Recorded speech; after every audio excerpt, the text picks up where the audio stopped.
नमस्कार दोस्तों, इंजीनियर भारत में आपका एक बार फिर से स्वागत है। और आज की इस वीडियो में हम बात करने वाले हैं वर्लपूल के 280 लीटर वाले रेफ्रिजरेटर यानी कि फ्रिज की। अगर आप भी अपने घर के लिए कोई बड़ा फ्रिज खरीदने की सोच रहे हैं तो आप इस फ्रिज को खरीद सकते हैं। यह सिंगल डोर का फ्रिज है और सिंगल डोर के फ्रिज के वैसे तो काफ़ी फ़ायदे होते हैं। अगर आप बार बार अपने फ्रिज को नहीं खोलते हैं तो ऐसी कंडीशन वाले को सिंगल डोर वाला फ्रिज ही खरीदना चाहिए, जो कि ज़्यादा लंबे समय तक ठंडा रहता है। लेकिन आज की इस वीडियो में हम बात करेंगे इस फ्रिज के बारे में और इसमें क्या खास बात है इसके बारे में। और ये भी एक इन्वर्टर रेफ्रिजरेटर है। जैसे कि इन्वर्टर एयर कंडीशनर आते हैं वैसे ही ये इन्वर्टर रेफ्रिजरेटर है। और इसके कंप्रेसर पर आपको 10 साल की वारंटी मिलती है और यह फ्रिज 80 वोल्ट में भी ऑपरेट हो जाता है। तो इसके लिए आपको अलग से स्टेबलाइजर खरीदने की ज़रूरत नहीं पड़ेगी। हालांकि जो हमारे पुराने रेफ्रिजरेटर होते थे उनमें आपको स्टेबलाइजर की आवश्यकता होती थी, लेकिन अभी जो नए टेक्नोलॉजी वाले रेफ्रिजरेटर आ रहे हैं इनमें आपको अलग से स्टेबलाइजर वगैरह लगाने की आवश्यकता नहीं पड़ती है। तो डिज़ाइन के मामले में बहुत ही बढ़िया रेफ्रिजरेटर है। आप इसकी लुक को भी देख सकते हैं। मैं आपको बिल्कुल क्लोज से इसको दिखा रहा हूँ और इसका आप हैंडल देख देख सकते हैं। जो पुराने रेफ्रिजरेटर आते थे उनके हैंडल बाहर की तरफ होते थे और कई बार वो हैंडल टूट भी जाते थे, लेकिन इसका जो हैंडल है वो इसके दरवाजे के अंदर ही है, तो इसका टूटने का खतरा नहीं रहेगा।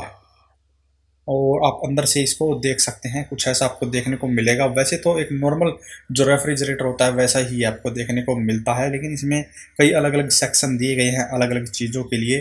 और साथ में आपको इसमें कई मोड भी मिलते हैं जिसके बारे में आगे हम बात करेंगे।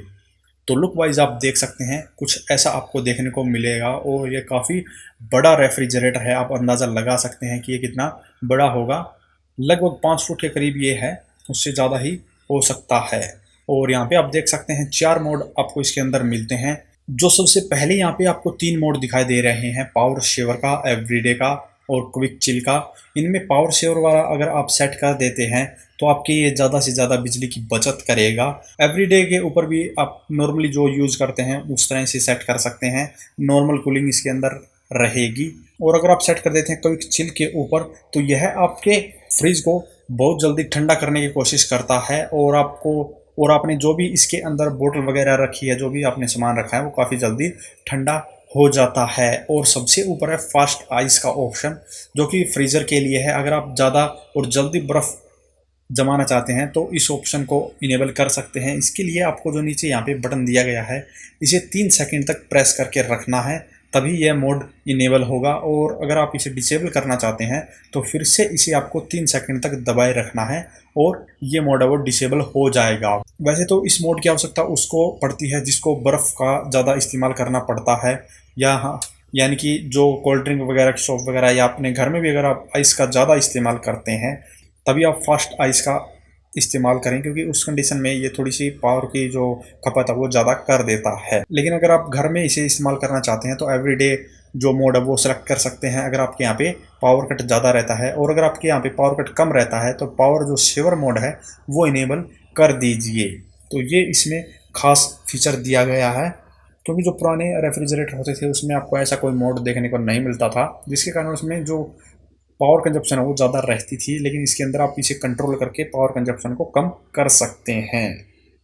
तो यहाँ पे जो मैं रिकमेंड करता हूँ वो यही है कि पावर सेवर और एवरीडे जो मोड है उसी का इस्तेमाल करें। एवरीडे मोड है वो वहाँ के लिए ज़्यादा अच्छा रहेगा जहाँ पर पावर कट थोड़ा ज़्यादा रहता है, और पावर सेवर वहाँ के लिए सही रहेगा जहाँ पर पावर कट बहुत ही कम रहता है, रेगुलर आपके यहाँ पे सप्लाई रहती है, तो वहाँ पर आप पावर सेवर मोड का इस्तेमाल कर सकते हैं। और ये इसका फ्रीज़र है और ये भी काफ़ी बड़ा है। इसके अंदर आप पानी का पूरा एक जग तक भी रख सकते हैं।